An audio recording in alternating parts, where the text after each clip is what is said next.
Hi, everybody. Welcome to Grade 10 Academic Math, the online edition.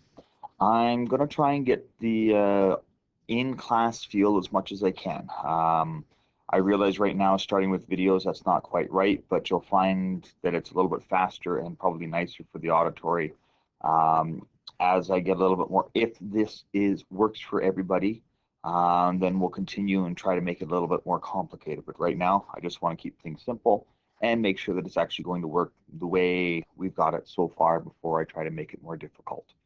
Um, Before the break, we started getting into the factored form of a quadratic equation. Um, and when we come back to school, I actually made up new sheets where we were going to redo all the topics. Um, but I figured since we're doing this online and it was right before March break 3 weeks ago, and you probably weren't paying that much attention because it was March break, I would just redo what we already have. So with that in mind, if this seems really familiar to you, or hopefully you've brought your notes home with you, follow along, refresh your memory, otherwise take the notes. Quick reminder, there is an assignment posted at the end of chapter 3. You are welcome to work on that at any point. At this point, there are no timelines.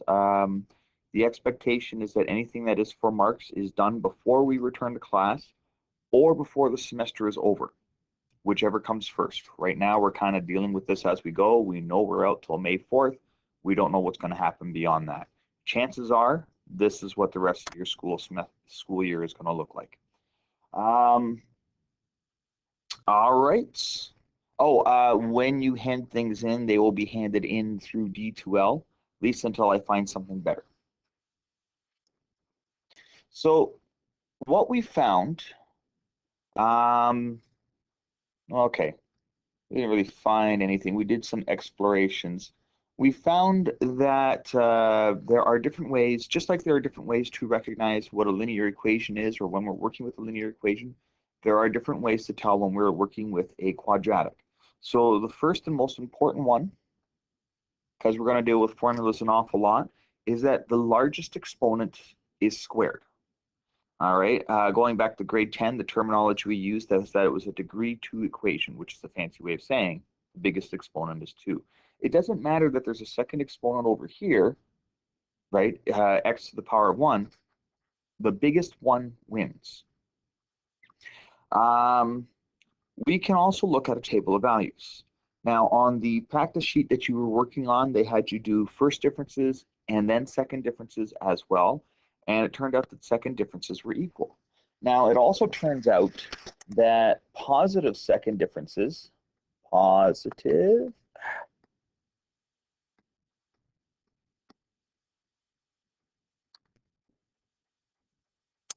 means it opens up. And negative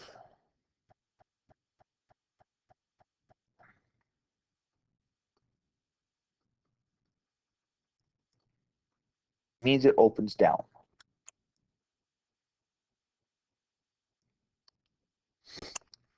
Now, officially, there is no third way, okay? Unlike looking at a linear equation where you look at it and say, well, that's a straight line, it's a linear equation. When it comes to curves, there are a bunch of different things that it could look like or that it could approximate. So technically, you can't look at a graph and go, that's a quadratic equation. That's a parabola. Um, the textbook treats it like that initially, but as we move on, that we'll move into proper mathematics. We can't accept it. Now, we were looking at one of the things that we were talking about is the differences between first and second differences. So hopefully you remember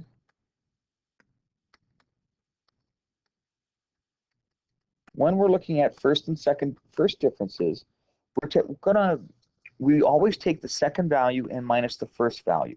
So 1 minus 4 equals -3. 0 minus 1, -1. 1 minus 0, 1. And 4 minus 1, 3. Now, last year, all we did was we looked at our first differences and said, nope, they're not the same. It's not a line. That's all we cared. This year, we're going to look at second differences.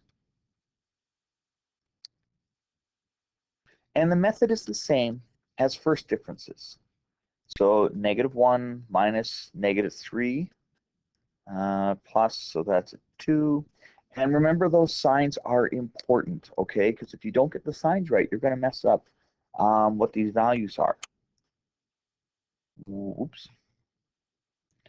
1 minus -1 equals 2, and 3 minus 1 equals 2. Now here our second differences are equal. We have a 2, 2, and a 2, which means it is a quadratic. Now if it turns out that our second differences aren't equal, we don't know what it is, but we do know that it is not linear. We do know that it is not a quadratic.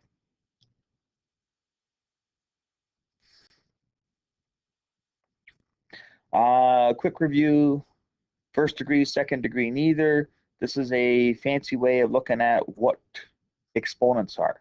So first degree means, once again, that the highest exponent is a 1.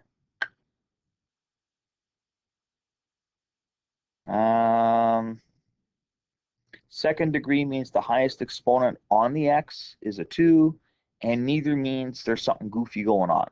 So in this case, we have an x to the 3. Obviously, it's not a 1 or a 2, so it don't count.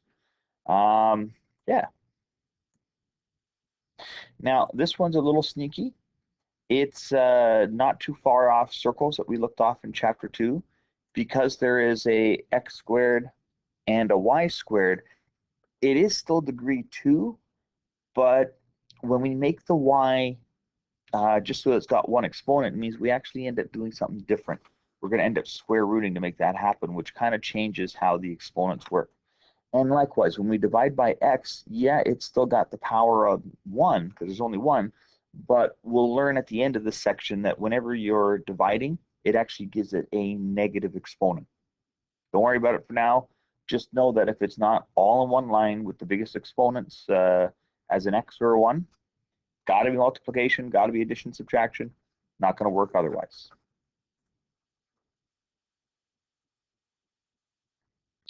Kind of the same question. Which ones are linear? Which one's quadratic? Which one's neither?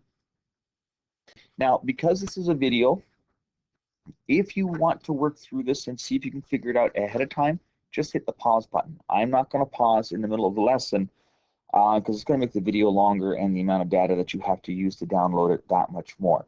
Okay, so if you do want to work through it, hit pause, check it out, try it out, think about it, even if you don't want to write it out, and then hit play to see if you're right. So your first degrees, your second degrees, and your neithers.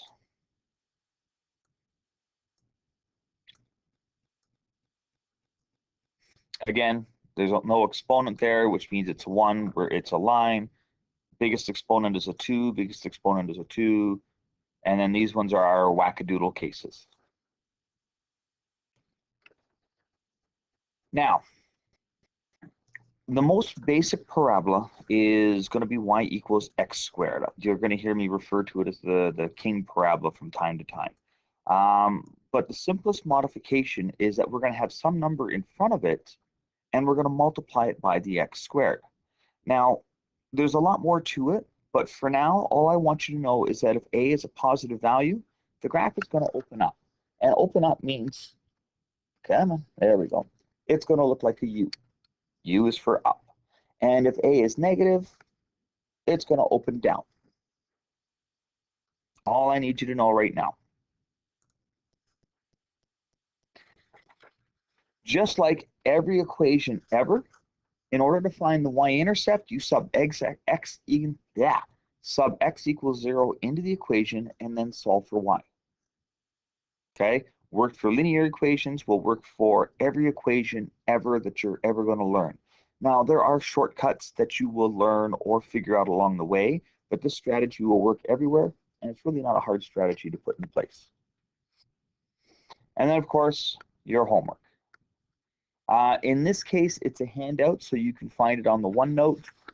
In theory, you were good little boys and girls, and you did the homework when you did this, but you might want to look it over again to help refresh your memory.